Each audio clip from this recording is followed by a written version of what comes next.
అందరికీ నమస్కారం. మార్నింగ్ చెప్పున్నా ఈరోజు వెండి బంగారం పెరిగిద్ది, ముందుగా కొనుక్కోండి అని చెప్పాను.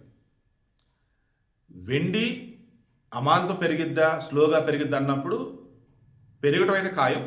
బట్ ఎలా ఏంటని చెప్పలేకపోతున్నా. బంగారం అయితే స్లోగా పెరిగిద్ది, జాగ్రత్త అని కూడా చెప్పాను. ఇప్పుడు ఆల్రెడీ బంగారం పెరిగింది. ఈ వెండికి సంబంధించి బులియన్ మార్కెట్, తర్వాత exchange traded funds ETF remaining మొత్తం క్రాస్ చెక్ చేసుకుంటూ ఉన్నప్పుడు ఇది పెరిగింది. ఎంతగా పెరిగిందంటే మరల తన పాత రూపాయలు చూపించేసింది. బంగారం 500, 1000, 2000 ఎలా పెరుగుతుంటే వెండి ఏకంగా వేలకు వేలు 20,000 పెరిగింది మరల ఈరోజు. మీరు అనొచ్చు ఊరుగంట శివ గారు 5 రోజుల క్రితం ఎంత ఉంది, ఇప్పుడు ఎంత ఉంది?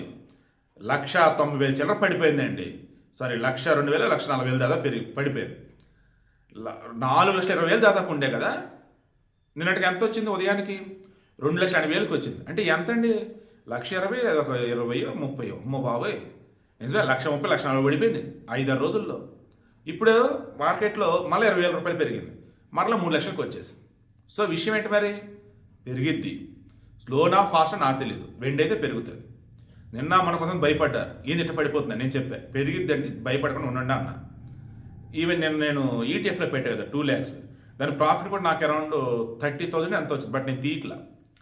నా టార్గెట్ వచ్చేసి 1 lakh, లేదా రేపు 8వ తారీఖు ఎంత ఉంటే అంత తీసేస్తాను.